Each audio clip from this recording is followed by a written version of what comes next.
James Bond icon Sean Connery's final days battling dementia, it was hard to watch. The Scottish actor who rose to international superstardom as James Bond died in 2020 at age 90. Sean Connery struggled with dementia before he passed away peacefully in Paradise.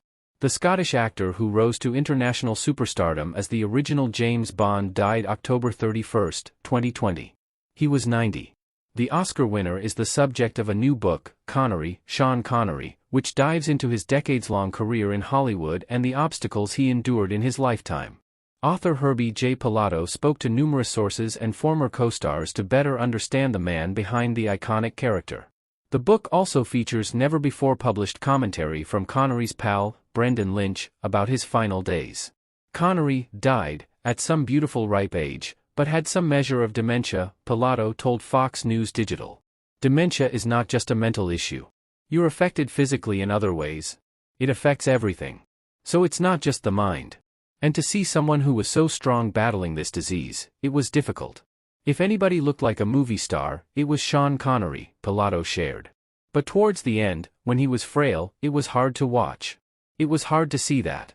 According to Pilato's book, Lynch was requested by Connery's wife, Micheline Roquebrune, to visit his friend as much as possible in his last days.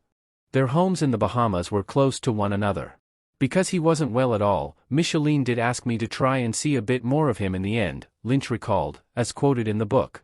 He didn't want to have people that he didn't know hanging around, so I would stop in to visit. I was crying at times to see this mountain of a man, this monumental human achievement in such a terrible state, frail, mentally and physically, unable to carry on a conversation or finish off a sentence, Lynch admitted. To see his body weak and flawed at the end, it was very sad. We tried to have a conversation. I tried to tell him what was going on in the sporting world, despite knowing that he wasn't actually taking it all in. According to the book, Connery's health was kept private for some time as he spent his final days surrounded by sprawling golf courses, near wide-open silky sands and clear blue Bahamian waters. Following his death, Connery's son Jason told the BBC that the 007 icon was unwell for some time. Shortly after, Connery's widow revealed he had dementia. It was no life for him, the French-Moroccan artist told the Mail on Sunday. It took its toll on him. He was not able to express himself latterly. The 94-year-old shared that Connery got his final wish to slip away without any fuss. At least he died in his sleep, and it was just so peaceful, she said. I was with him all the time, and he just slipped away. It was what he wanted. Pilato said that Roquebrune remained devoted to Connery throughout his health battle. The couple were married from 1975 until his death. I think that relationship worked because she was not an actress, he explained. She was dedicated to him. And their relationship was great for years, decades. She was there for him right to the end. They went to the Bahamas, and they ended up spending the rest of his life there. I think it was hard for his wife, his son and fans who loved him, said Pilato. It's hard to see anybody get sick and become frail. The Bahamas gave Connery the peace he had long searched for outside the limelight. Maybe there was an essence of the whole living like James Bond, said Pilato. All of the locales in the Bond movies were so exotic. It must have been like, I've been everywhere. I've traveled everywhere. I grew up in a not-so-wonderful environment, a factory-driven soiled town. Now it's time for me to live my last days in these beautiful surroundings.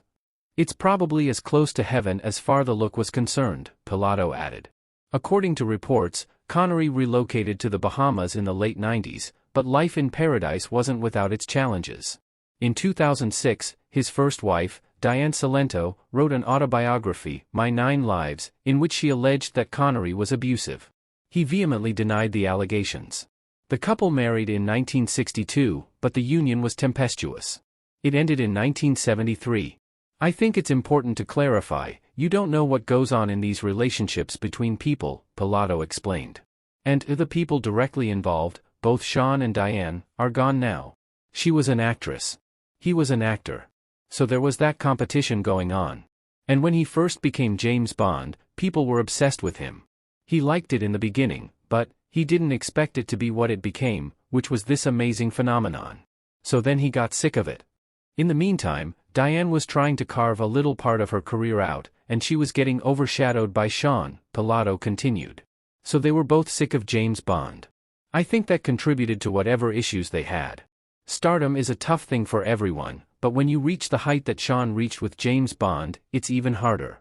According to Pilato, Connery was startled by Salento's allegations. It was that same year Connery confirmed his retirement from acting. Pilato suspected that Salento's shocking claims, along with Connery's disappointing 2003 film, The League of Extraordinary Gentlemen, contributed to his retirement. Over the years, Connery made peace with Bond, a role he once abandoned to carve out an Oscar-winning career in other rugged roles. Connery had previously been wary of playing 007 again, fearing he wasn't being taken seriously as an actor. He starred in 7 Bond films between 1962 and 1983. He had this love-hate relationship with James Bond, said Pilato.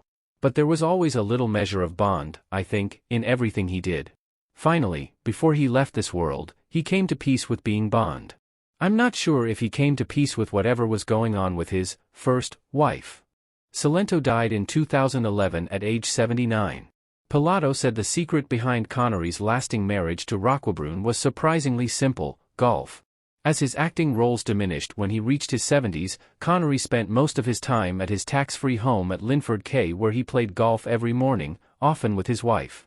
That's how they met, Pilato chuckled. They met on some French golf course. Golf was a driving force in the relationship. He was, at the heart of it, a regular life guy. He didn't care about Hollywood. He didn't care about any of that. He wanted to be successful as an actor. He didn't care about the stardom that happened.